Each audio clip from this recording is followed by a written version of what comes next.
Toutes les idées ne sont pas forcément bonnes à tourner, hein. Bref, je vous laisse juger.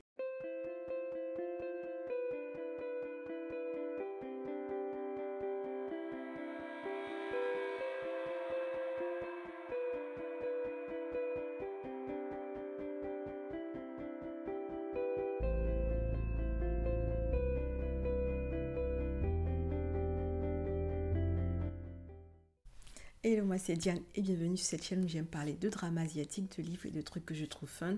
Ça fait un petit moment que j'ai envie de tourner cette vidéo, mais je ne savais pas trop comment présenter la chose en vrai.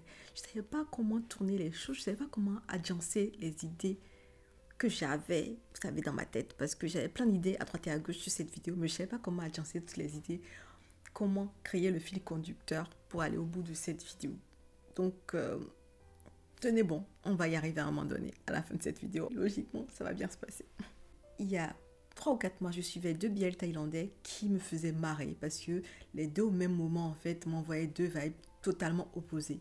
Il y avait une vibe, en fait, où je sentais qu'on avait dans l'histoire un personnage principal qui était dans une romance et qui était le petit ami le plus doux du monde, qui était quelqu'un qu'on a envie d'avoir comme petit ami tellement il était parfait.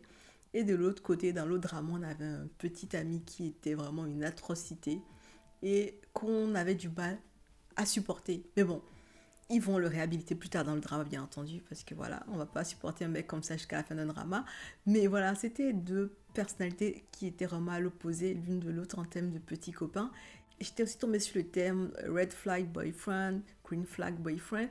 Et je me disais que ce serait trop drôle de prendre les éléments de chaque drama et de pointer du doigt ce qui me faisait penser que les copains ou les petits amis de ces relations-là étaient des red flag guys ou des green flag guys. Donc voilà, on est sur ce genre de vidéo, on va essayer de comparer.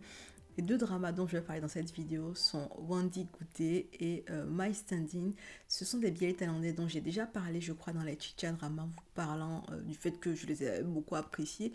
Enfin, c'est des dramas qui, tout au bout de leur épisodes sont restés constants, ont proposé des choses que j'ai beaucoup aimées sur les romans, sur les interactions, sur les moments où je me révoltais aussi à cause du Red Fly Guy, bien entendu. Donc voilà, ce sont des drames que j'ai beaucoup aimés pour l'histoire, pour la manière dont l'histoire a été conduite de bout en bout. Et on va y aller hein, pour la fameuse comparaison, les amis. Let's go. Alors, c'est quoi un red flag guy en fait Je vous parle du thème depuis tout à l'heure, mais je ne vous ai pas dit ce que c'est. En général, en fait, les drapeaux rouges qu'on va associer à ces personnages, ce sont des traits de caractère qui sont des indicateurs de problèmes potentiels en fait que ces personnages-là vont créer dans des relations. Il peut s'agir d'actions qu'ils effectuent comme la malhonnêteté, le manque de respect, une communication inadéquate, une tendance à contrôler son partenaire. Et fait important, la détection de tous ces signes avant-coureurs vous aidera à éviter de tomber dans le piège de la relation toxique et va vous aider à préserver votre santé mentale, c'est super important. Un green flag va être quelqu'un qui est à l'opposé du coup du red flag. C'est quelqu'un qui va être dans une relation avec des indicateurs très sains. On va être sur quelqu'un qui a un état d'esprit, des caractéristiques qui sont hyper positives. Il est là pour créer une connexion heureuse, attentionnée et saine. Il est là pour le bien de ton esprit. Donc en général, en fait, tu ne te prends pas la tête avec ce genre de personnage en général. Et des 2 dramas dont je vais parler, il y a Wandy Goodday qui est un biel thaïlandais où on va suivre en fait un docteur qui vient de se faire rejeter. Il a fait sa confession à quelqu'un qu'il aime depuis des années. Celui-ci l'a rejeté. Et il est au plus bas en fait actuellement dans sa vie quand il va croiser par hasard un boxeur qu'il avait eu en consultation plus tôt dans la journée avec qui il ne s'était pas entendu, mais le croiser dans un contexte où il est très énivré va lui donner envie de le séduire parce que du coup c'est quelqu'un qui à ce moment-là a besoin qu'on lui affirme qu'il est sexy. Voilà, on est dans ce genre de vibe. Et lui et le boxeur vont décider d'établir un contrat pour être des sex friends et vont poser les règles en fait de leur contrat de sex friend et tout ça. Donc voilà, on est sur une relation qui va démarrer comme ça et qui bien entendu va évoluer vers une relation amoureuse, romantique et tout ça. Voilà. Alors, My Standing va raconter l'histoire d'un cascadeur qui joue souvent le rôle de stand-in pour un acteur célèbre. Il a le dos de cet acteur-là et en général, quand l'acteur a trop la flemme de jouer certaines scènes, on appelle le cascadeur et il joue les scènes en question. Il va croiser sur un tournage un jeune homme très beau dont il va littéralement tomber amoureux et va vouloir lui faire du rentre-dedans. Le jeune homme va accepter son rentre-dedans. Ils vont commencer une relation purement sexuelle et au fil du temps, ils vont s'attacher l'un à l'autre et c'est leur relation qu'on va suivre après qu'un gros accident arrive en fait au cascadeur qui va se retrouver envoyé dans une réalité alternative où il prend le corps de quelqu'un d'autre, mais où son corps à lui serait mort des suites d'un accident. Bref, et comme on a posé les bases de notre vidéo, on a parlé des dramas, on a parlé des green flags, des red flags, c'est le moment de rentrer dans le cœur de notre vidéo. Donc, voilà, let's go. Alors, d'après Better Up, qui est une plateforme de coaching pour renforcer les mentalités, les compétences et les comportements, bref, plateforme de coach de vie en fait, il y a 16 signaux d'alarme à surveiller dans une relation pour savoir si ton mec, ton conjoint, ton ami est quelqu'un qui a des caractéristiques d'un red flag. Je vais essayer de rassembler les éléments, les signaux là par groupe, hein, parce que je ne peux pas prendre chaque signal et faire 16 morceaux de vidéo, ce serait énorme à gérer. En plus, je pense que YouTube va pas aimer en fait que je fasse ce genre de montage. Donc, je vais essayer de regrouper les signaux qui se ressemblent selon moi et prouver les points que j'ai approuvés sur ces signaux-là et le drama associé. Et donc, en général, Better Up dit que un red flag est quelqu'un qui a souvent un comportement trop contrôlant. Et là, le comportement trop contrôlant, ça me rappelle trop une scène. Ça me rappelle vraiment Min, en fait, dans My Standing. Min, c'est le beau jeune homme que va rencontrer le Standing Joe. Et Min avait vraiment un comportement très limite, quoi. Honnêtement, il a beaucoup de scènes où j'étais la bouche ouverte, je comprenais pas. Et je crois que j'ai pas mal d'embarras du choix sur les scènes qui prouvent que ce mec avait un comportement hyper contrôlant quand même. Ouais. Ming, Ming, Ming, ใจเย็นก่อน Ming, ใจเย็น เราค่อยมาเอิญเจอกันเอง Et aussi, Better Up dit que ce sont des personnes en général qui manquent de confiance ou de respect. Et oui, je vois très bien Min manquer de respect à Joe, très souvent, alors qu'il est plus jeune que Joe. Donc, voilà. Il y a cette scène-là, d'ailleurs. Ming, ทำไมพี่มานอนอยู่ตรงเนี้ย ถ้าต้องเหม็นเหล้าขนาดเนี้ย นอนพื้นไปนั่นแหละ Alors, je vais rassembler le point 3 et 4 qui parlent du manque de soutien émotionnel, de la violence physique, mentale ou émotionnelle. Parce qu'il y a beaucoup de scènes vraiment qui sont chargées de tous ces éléments-là qui vont se passer entre Min et Joe. Surtout parce qu'il y avait beaucoup de jalousie entre eux et qui ne se faisaient pas encore confiance totalement. Et c'est surtout Min qui ne faisait pas confiance à Joe, hein, vous l'aurez bien compris. พี่ไม่มีสิทธิ์มาสั่งผมสั่งให้พี่กลับบ้านพี่ก็ต้องกลับ Dans le point 5, on parle de toxicomanie. Et non, il n'y avait pas de toxicomanie dans My Standing. On parle de comportement narcissique. Le comportement narcissique, ouais, Min l'avait complètement. Il l'avait complètement. Et je me rappelle une phrase qu'il a balancée à Joe en mode... พูดจาดีๆหน่อยนะ คนอย่างพี่มีอะไรให้ผมผึ่งบ้าง Alors, il y a le point 7 qui parle des problèmes de gestion de la colère. Et ça me rappelle typiquement des moments qui se sont passés dans la nouvelle vie de Joe, dans son corps réincarné. Et Min était toujours aussi fucked up. Sauf que là, il avait le cœur brisé en plus. Donc, c'était Min à un level. หุบปากผมซื้อคุณมา ก็เพื่อให้คุณมากระดิกหางให้ผม Le point 8 parle de codépendance.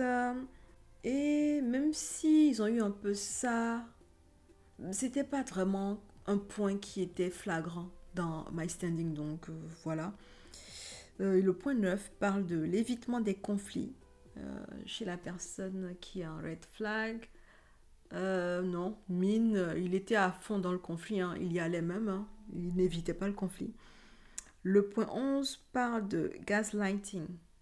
Ah, je pense qu'il y a eu un peu de ça.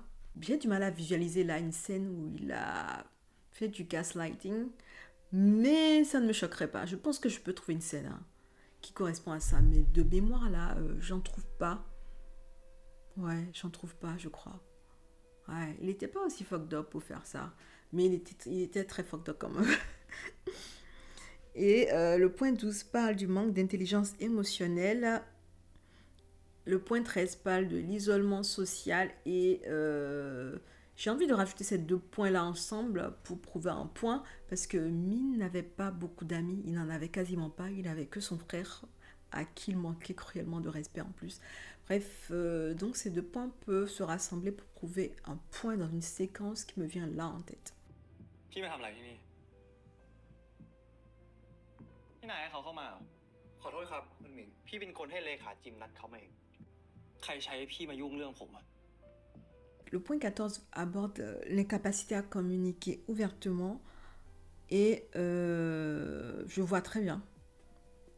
Je vois très bien parce que Min faisait faire deviner toutes ses émotions à Joe, tout le temps. Il n'osait pas parler, je sais pas pourquoi, bref.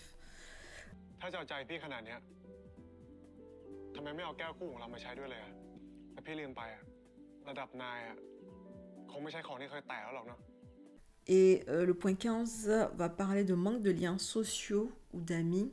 Ça rejoint le point 13 hein, et le point 12, j'ai envie de dire. Le point 16 va parler de bombardement d'amour. Et bombardement d'amour...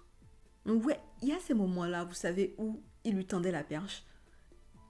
Joe était très content, il pensait qu'il était amoureux. Et après, il retirait ce qu'il lui avait tendu. Limite, en fait, c'était hyper toxique quand même. Hein. C'était hyper toxique. นี่มิงจะย้ายมาอยู่กับพี่แล้วจริงๆเหรอฮะ แต่ผมมี2 ข้อแม้นะ ข้อแรก เราจะไม่ยุ่งเรื่องส่วนตัวของกันและกัน ข้อ 2 พี่ต้องห้ามยุ่งกับคนอื่น Ouais. Donc j'ai envie de dire que tous ces points-là prouvent pour moi que Min était super toxique dans sa relation avec Joe. Et bien entendu, en vrai, on va pas nous garder ce personnage toxique-là jusqu'à la fin du drama.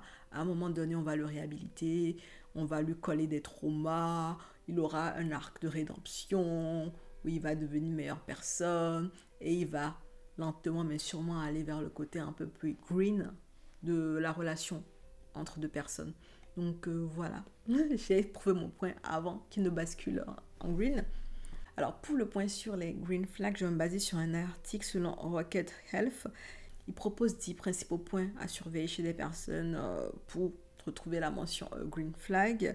Le premier point à surveiller pour quelqu'un de super green, ce sera la communication efficace. Quelqu'un qui a une communication facile, transparente et habile.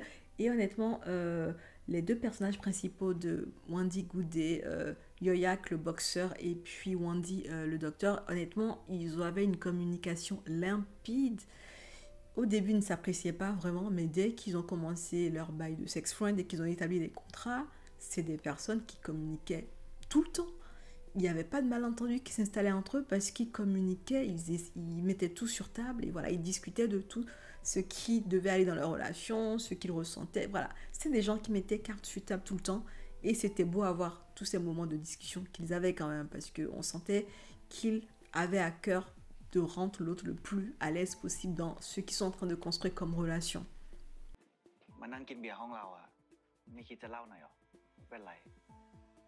Le deuxième point à rechercher pour un green flag, ce sera le comportement respectueux. Et honnêtement, Yoyak était très respectueux de Wendy. Il l'a rencontré dans un contexte où il aurait pu lui balancer des petits mots un peu disrespectueux parce que le gars, il était complètement bourré, dans un état laisse tomber. Mais honnêtement, je crois qu'il le respectait déjà à cette époque-là. Et je crois qu'il a apprécié tout simplement. Donc voilà, ils avaient un comportement respectueux l'un envers l'autre. Et surtout quand ils ont établi leur relation de sex friend, je vois très bien le moment où ça se passe. Et honnêtement, très respectueux l'un envers l'autre, à se poser des questions. Est-ce que tu préfères ceci? Est-ce que tu préfères cela?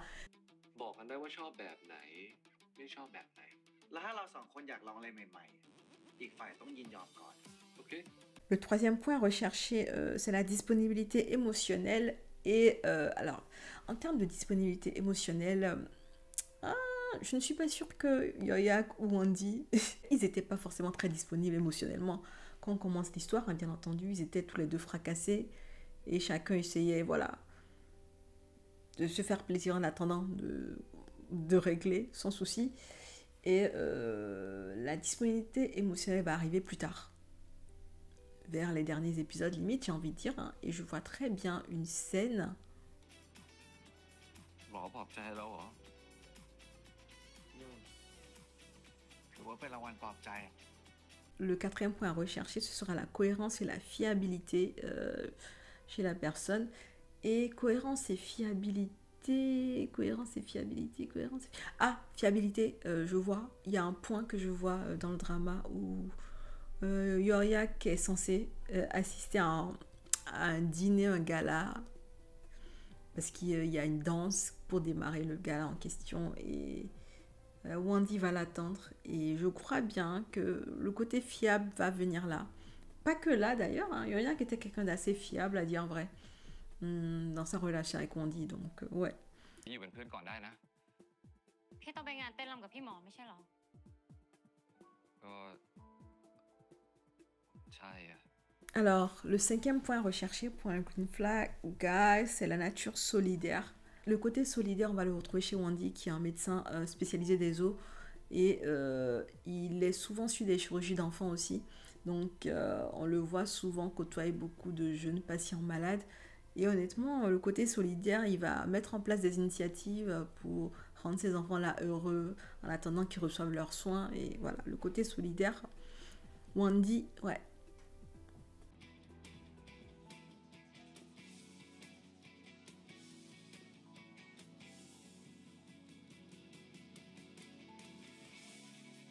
Alors, le point 6 à rechercher, c'est la valeur et des objectifs qui sont partagés.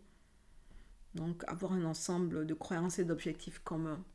Les deux n'avaient pas d'objectif commun, mais chacun avait un objectif que l'autre validait.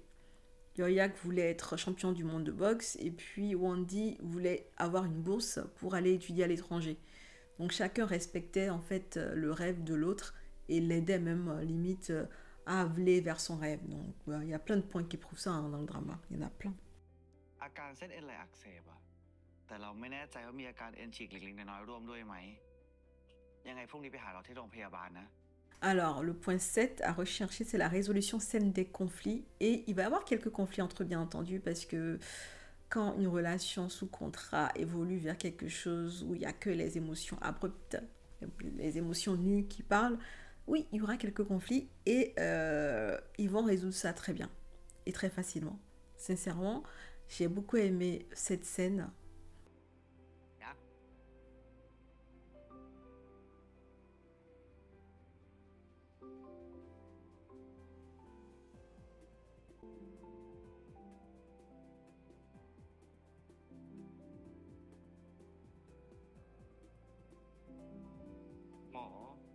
C'était trop mignon.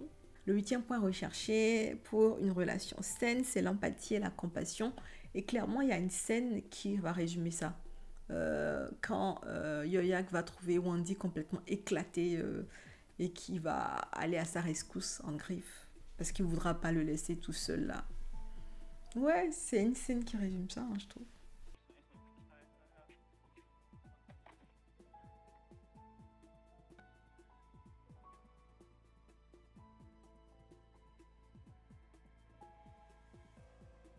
Le point 9 à rechercher, c'est l'engagement envers la croissance personnelle. Et ça va rejoindre le point où chacun connaît le rêve de l'autre et l'aide à assurer son rêve, à aller vers son rêve. Donc, clairement, les deux personnages, ils étaient green l'un pour l'autre, je crois, bien. Parce qu'engagement envers la croissance professionnelle, oui, il était à fond. Hein. Il supportait le rêve de l'autre. Ils aidaient autant qu'ils pouvaient, en fait, à ce que l'autre arrive à réaliser son rêve. ถ้าเราจะต้องหาแฟนปลอมๆสักคนเพื่อที่จะไปโชว์ผู้ที่โรงพยาบาลที่ชอบว่าเราอะดูถูกเราว่าเราตั้งใจแข่งชิงทุนปีนเกลียวรุ่นพี่เพราะว่าเราไปสารภาพรักเขาแต่เขาปฏิเสธรักเราอะเราก็คิดถึงใครไม่ออกแล้วนอกจากนาย Et puis le 10e point à rechercher pour une relation saine, c'est l'indépendance et la cohésion équilibrée. Indépendance et cohésion équilibrée. Indépendance, le côté indépendant, il va revenir souvent parce que chacun d'eux, Yoryak et Wendy mènent sa vie, bien entendu. Chacun a ses objectifs, a ses rêves et lutte, fait tout pour aller au bout de ses rêves. Et du coup, le côté indépendant, voilà, va aller dans ce sens-là. Et d'ailleurs, même la dernière scène où les deux vont parler de leur avenir aussi montre le côté assez indépendant qu'ils ont chacun. C'est-à-dire qu'ils s'aiment, ils s'apprécient, ils ont à cœur le bonheur de l'un et de l'autre, mais ils ont aussi à cœur que chacun reste le plus indépendant possible pour ne pas regretter des choix plus tard. Donc je crois que cette scène-là, même si elle va rester un petit spoil léger du drama, prouve ce point-là. เป็นไงบ้างอะหมอ ทางนนท์ก็รับเรื่องแล้วนะกำลังทำเรื่องส่งตัวไปอยู่อะอีกสัก2 เดือนคงได้ไปแล้ว ตั้งใจเรียนนะเว้ย เดี๋ยวไว้ไปหา Et pour le coup, j'ai envie de dire que Wendy et Yoyak sont tous les deux des green flags parce que ils étaient l'un pour l'autre dans leur relation respective et c'était hyper beau à voir. Et voilà ce qu'on est pour cette vidéo comparaison. Je vous glisse tous les liens des articles qui parlent des red flag guys ou des green flag guys en fait dans la description. Je vous mets les versions en anglais et en français, comme ça vous choisissez celle qui vous intéresse. Et voilà, j'avais juste envie de prouver que deux dramas passaient au même moment en diffusion chez les Thaïlandais et que c'était deux vibes complètement différentes. Donc c'était drôle en fait ce genre de semaine où je bouillonnais pour un drama mais je riais bêtement pour l'autre. Donc voilà, j'avais envie de partager un peu avec vous les points qui prouvaient que les deux dramas étaient un peu aux antipodes à des moments donnés lors de la diffusion. C'était extrême par moments sur le genre d'émotions qu'on pouvait vivre en les regardant. N'hésitez pas à me dire ce que vous pensez de cette vidéo en commentaire. J'espère que vous avez passé un bon moment. J'ai fini cette vidéo, donc on se dit à bientôt dans une prochaine vidéo. Et en attendant, prenez soin de vous. Allez, ciao!